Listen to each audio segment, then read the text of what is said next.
Hi friends, welcome back. Welcome back to another skincare and scary stories episode. I'm Faiza and every week I talk about a true crime story. But on this side of my channel, I talk about a film I've watched recently whilst I do my skincare. So if you're interested in true crime, skincare, scary stories, you've come to the right place.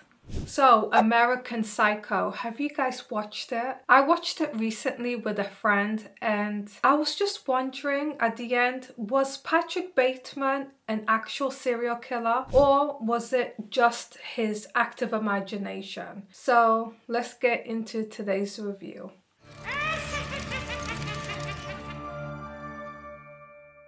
Before I start, if you're interested to find out what products I'm using, I am going to link them down below. I got some new Korean skincare that I want to try out and it's all going to be in the description box below, okay?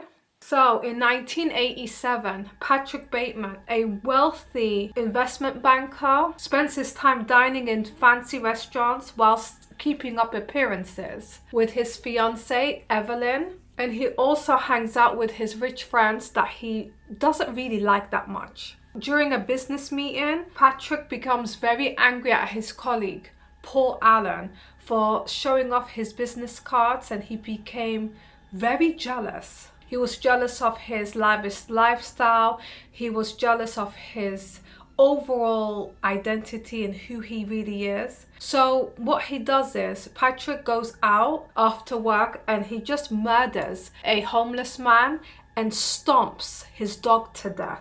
Oh my god, he's a very violent young man. Patrick and Paul decide to go out for dinner after a Christmas party. And this is where Patrick decides to get Paul very drunk. And then Patrick decides to invite him to his apartment. And this is where sinister things happen, okay? So Patrick brutally murders Paul by killing him with an axe, okay? And he just hacks him to death over and over again. So a private investigator called Donald started looking into Paul Allen's disappearance. The private investigator starts to interview Patrick. This is where he acts innocent and just remains calm. And he is a very good liar. He remained calm and collected, and he was answering the questions quite carefully. Patrick invites two sex workers to his apartment and engages sexual activities with them, but before they could leave, he decides to torture them just before they could go. Their faces were red and bloodied, and I don't know why he's into that, but...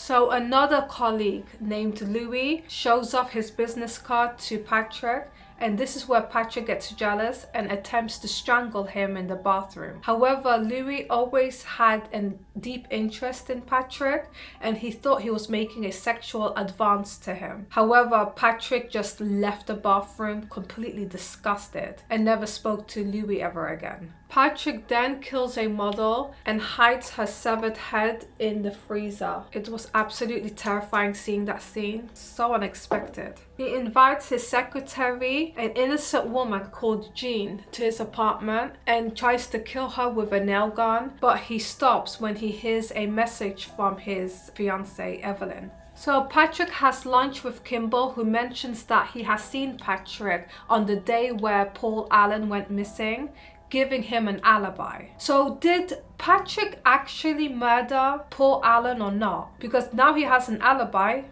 I don't know. I'm still puzzled about this. So Patrick invites more sex workers to his house, and one particular sex worker named Christy tried to escape from Patrick after finding out that he's a homicidal maniac and he just loves to cut up women. He then chases her with a chainsaw, and just as she's running down the spiral stairs, he throws the chainsaw and it lands on her back, killing her instantly. It was such a terrifying scene. So Patrick then meets up with his fiancée, and this is where they meet up in a local restaurant and he decides to end their engagement. And he mentions how they have the same friends but Evelyn can keep them. He doesn't want anything to do with it anymore. He wants to separate himself from the situation.